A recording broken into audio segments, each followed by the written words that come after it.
All right, so let's talk about display technologies. When I say that, I'm talking about the physical devices that are going to project your images and videos to the people.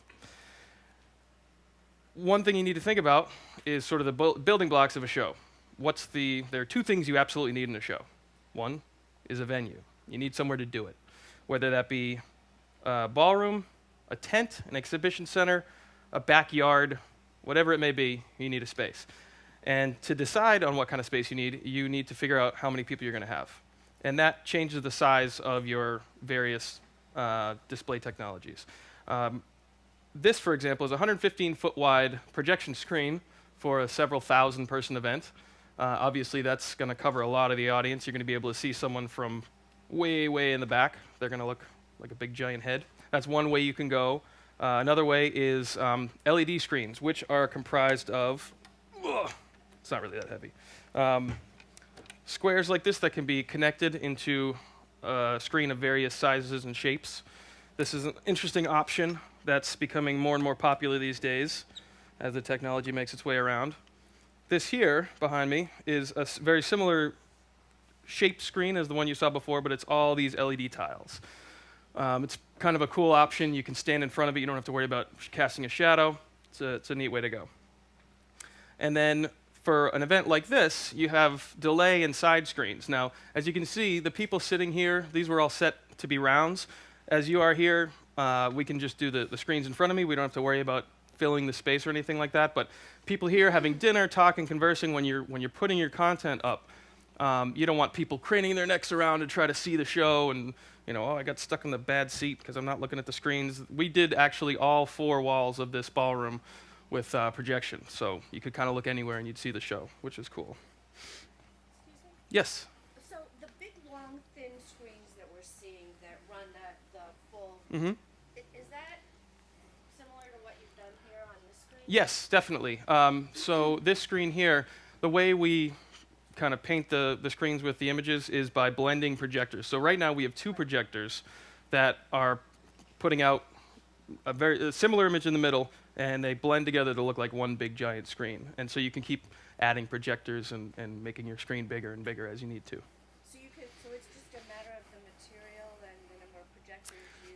A little bit. Projection works best when you have materials that will reflect the light. Well, front projection, which I'll get to, works best when you have material that's going to reflect the light. So occasionally we will do shows where we'll have a company stretch like a scrim, just a plain white fabric that's going to cover some big massive space.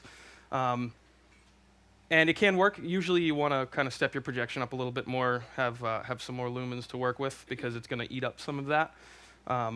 But generally, a nice white surface of a specific shape is what you're looking for. You can actually see, if I do this, you can kind of see where the blend is right there. So they're sharing part of that image, but our spider switcher here is clever enough to keep it from getting too bright in the seam, and it's a nice little big wide image. So we spoke about LED screens, side and delay screens. So as we talked about, you can use multiple sizes of screens. You can use just fabric that's been cut. You can buy actual screens. Obviously, that's a great option to use real screens.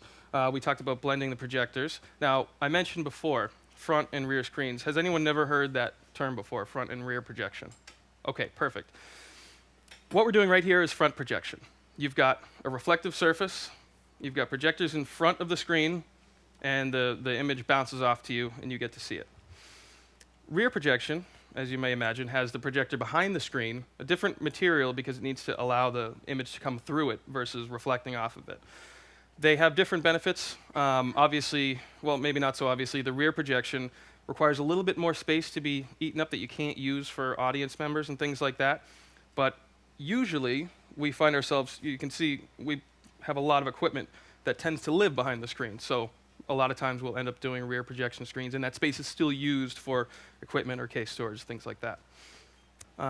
Front projection, as you saw when I have my hand here, obviously you can't stand in front of light. We haven't figured out how to bend it yet, so that's still something we have to worry about and think about. So our projection positions need to, we can tweak them. We use our mapping equipment to do some pretty interesting things to get an image way off to the side that you can actually stand in front of, and it'll still fill the space without a shadow. And that's kind of a cool thing that we can do. We Yeah. do that on a lot of I shows. think one of the things to note is that it's just a matter of us finding a place where we can put the projectors. We can now warp the image back into the right shape, because when you have an off-axis projector, it keystones the image out.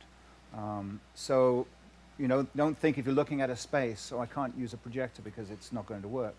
There's always a solution for us to do it. So when you're using these LED panels, one of the useful things is, as I spoke about, there's no light to get in the way of. So you can stand in front of them. You can interact with your content. Just a minute. And that's pretty cool. That's an awesome image. Yeah, their LEDs are crazy bright. We tend to run all our LEDs generally when it's not a daytime show at like, I don't know, 10, 15%, which means they're great for daytime shows. So how many people have done an event outside with projection during the summer? Anybody? And you wait till what, 8, 9 o'clock? It's impossible. These are crazy bright. We can do outdoor events in a tent in the middle of the day in August, and everyone can see it all around the tent. They are quick to assemble and snap together, and to get the colors right and everything like that, which is nice. Again, I mentioned they're modular. We can go vertical, we can go widthwise, we can do squares, rectangles, variety of things. There are screens you can curve fairly easily. Concave, convex, you have a lot of options with LED.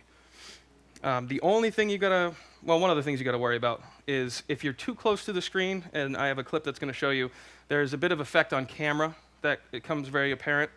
You can see it here. When this gentleman stops moving, you kind of see some curved lines that pop up. It's just the way the camera deals with the fact that there is a grid that it can see and recognize. But like I said, if you're far enough away from that, it becomes a non-issue. This particular case, they wanted to have that big giant screen in a fairly small ballroom, so they had to be right up against it. 4:3 versus 16:9. Does this make any sense to anybody? Have people run into this? Yeah. Okay. What this is referring to is the measurement, height versus width. So here we've got 16 units, whatever they may be wide, 9 units high, and the 4:3 was a holdover from the old CRT screens. You'd be hard pressed to find one now.